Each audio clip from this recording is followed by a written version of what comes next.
Rouse Avenue court ने दिल्ली के पूर्व उप मुख्यमंत्री मनीष सिसोदिया को 20 मार्च तक न्यायिक हिरासत में भेज दिया है। अब उनकी होली जेल में ही बीतेगी।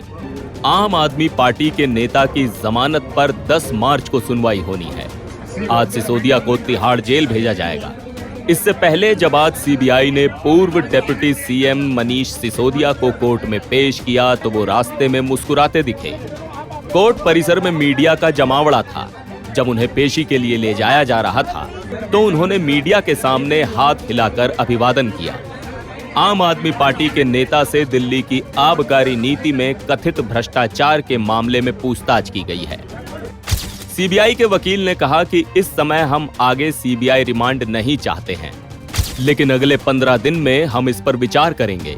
सीबीआई को पहले 5 दिन फिर 2 दिन के लिए सिसोदिया की कस्टडी मिली थी। सीबीआई सूत्रों के हवाले से पहले ही कहा गया था कि एजेंसी आज मनीष सिसोदिया की कस्टडी नहीं मांगेगी। 51 साल के सिसोदिया ने अदालत के सामने जमानत याचिका में कहा था कि सीबीआई उनसे बार बार एक जैसे सवाल पूछ रही है। सिसोदिया का दावा है कि इस तरह उनका मानसिक शोषण किया जा रहा है। पिछली सुनवाई पर सिसोदिया के वकील ने कहा था कि सिसोदिया को कस्टडी में रखने से कोई फायदा नहीं है। उनकी दलील थी कि एजेंसी की अक्षमता को रिमांड का आधार नहीं बनाया जा सकता। सुनवाई के दौरान अदालत ने सीबीआई से कहा था कि कुछ नया पूछने को हो तो ही सिसोदिया से पूछें। सीबीआई का कहना था कि सिसोदिया सवालों से बचने की कोशिश कर रहे हैं। आम आदमी पार्टी के नेताओं ने आरोप लगाया है कि सिसोदिया को कस्टडी में रखकर सीबीआई उन्हें मानसिक रूप से प्रताड़ित कर रही है ताकि वो झूठे कबूलनामे पर दस्तखत कर दें। पार्टी नेताओं ने इसके लिए बीजेपी और केंद्र सरकार को जिम्मेदार ठहराया।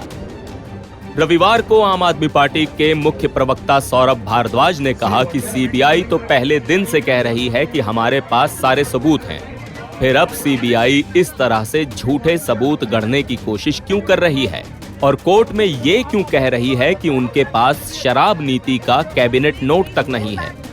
उन्होंने इस मामले में कांग्रेस को भी लपेटे में लेते हुए कहा कि कांग्रेस विपक्षी एकता की पक्षधर नहीं है, बल्कि बीजेपी के साथ उनकी मौन सहमति है। आतिशी ने कहा कि ये देश के लिए बड़ी चिंता की बात है। अगर मनीष सिसोदिया को कस्टडी में इस तरह टॉर्चर किया जा रहा है तो फिर ऐसा किसी के साथ भी हो सकता है। सीबीआई ने सिर्फ अपने राजनीतिक आकाओं को खुश करने के लिए झूठे आरोपों में मनीष सिसोदिया को अरेस्ट किया है। दिल्ली सीएम अरविंद केजरीवाल ने एक दिन पहले कहा था कि अगर मनीष सिसोदिया और सत्येंद्र जैन उनका साथ छोड़कर बीजेपी में चले गए होते तो आज न तो वो जेल में होते और न ही उन पर कोई मुकदमा होता। उन्होंने प्रधानमंत्री नरेंद्र मोदी पर करारा वार करते हुए आरोप लगाया कि वे गैर बीजेपी शासित राज्य सरकारें गिराने के लिए सीबीआई और ईडी का इस्तेमाल कर रहे हैं। उन्होंने ये आरोप भी लगाया कि प्रधानमंत्री गवर्नरों का भी इस्तेमाल कर रहे हैं। यही हालत दिल्ली में भी है। यहाँ भी उपराज्यपाल देश के संविधान और सुप्रीम कोर्ट को नहीं मानते। ऐसे में देश कैसे चलेगा? एनबीटी ऑनलाइन की रिपोर्ट।